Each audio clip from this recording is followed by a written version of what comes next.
Hello friends, Hindi सीखो channel में मैं रश्मि लाल फिर से आपका स्वागत करती हूँ। बताइए कैसे हैं आप सब। उम्मीद है कि लॉकडाउन का पूरा फ़ायदा उठाते हुए जमकर पढ़ाई कर रहे होंगे। आज मैं आपको व्याकरण की जानकारी दे रही हूँ, जिससे आप आसानी से समझ जाएंगे कि आखिर व्याकरण है क्या। इसके पहले के वीडियो में मैं भाषा के बारे में आपको बता चुकी हूँ कि विचारों का आदान प्रदान ही भाषा कहलाता है। हम अपने मनोभावों को दूसरों के सामने व्यक्त करते हैं, दूसरों के मनोभावों को समझते हैं, उसे ही भाषा कहा जाता है। तो भाषा को ही शुद्ध रूप से बोलने, पढ़ने, लिखने और समझने की कला को हम व्याकरण कहते हैं। तो व्याकरण क्या है? व्याकरण भाषा को शुद्ध रूप से पढ़ने, बोलने, लिखने और समझने की कला है। व्याकरण कुछ ऐसे नियम हैं जो हमें सही तरीके से बोलना, लिखना और पढ़ना सिखाते हैं। अतः देखिए, यहाँ पर मैंने कुछ सेंटेंसेस लिखे हैं, वाक्य लिखे हैं। जैसे कि मैं हूँ जाता, ये सुनने से ही कुछ अजीब सा लग रहा है, अशुद्ध लग रहा है। मैं हूँ जाता शुद्ध वाक्य नहीं है।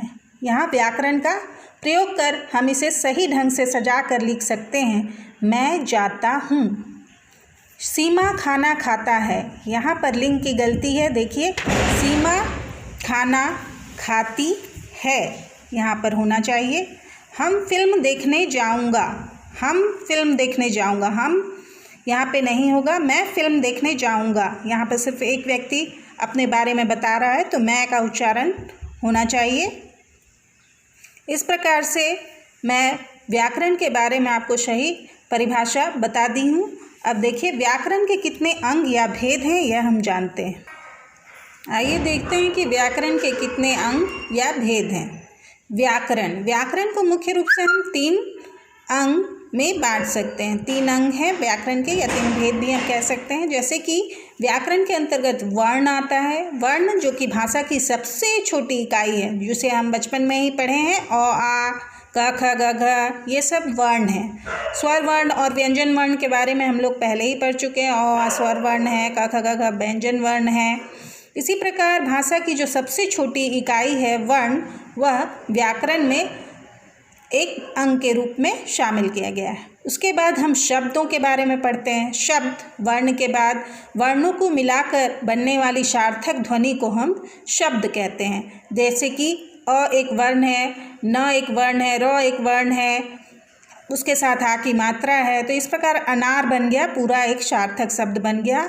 एक अनार, अनार एक फल का नाम है। आम भी एक फल का नाम है। काम मतलब जो भी काम हम करते हैं, पढ़ाई करते हैं और भी सफाई करते हैं, जो भी काम करते हैं वो एक सार्थक शब्द बन गया है। ख्याल, किसी का ख्याल रखते हैं, अपना ख्याल रखते हैं, स्कूल का ख्याल रखते हैं, ये भी एक सार्थक शब्द है, ख्याल रखना।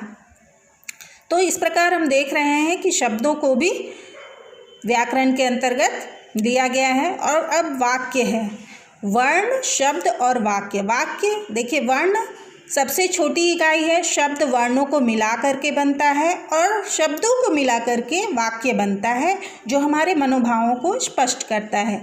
जैसे कि यहाँ पर देखिए, कई शब्दों को मिलाकर वाक्य का निर्माण होता है, जिससे पूर्ण रूप से हम अपने मनोभावों को व्यक्त कर सकते हैं। जैसे कि मुझे स्कूल जाना है, ये एक पूरा वाक्य है। इसमें छोटे छोटे शब्द हैं। मुझे स्कूल जाना है, ये 4 शब्दों को मिला करके एक वाक्य बन गया है। तुम पढ़ाई कर लो, तुम एक शब्द है, उसके बाद पढ़ाई, फिर कर, फिर लो, तुम पढ़ाई कर लो, एक पूरा सार्थक वाक्य बन गया है। इस प्रकार हम देखते हैं कि व्याकरण के मुख्य रूप से 3 अंग वर्ण, शब्द और वाक्य हैं। वर्ण सबसे छोटी इकाई, वर्णों को मिलाकर शब्द बना, शब्दों को मिलाकर वाक्य बना। इस तरह व्याकरण का निर्माण होता है। शुद्ध रूप से लिखने की कला, पढ़ने की कला, बोलने की कला को हम व्याकरण कहते हैं। चलिए, आज का मेरा वीडियो यहीं समाप्त करती हूँ।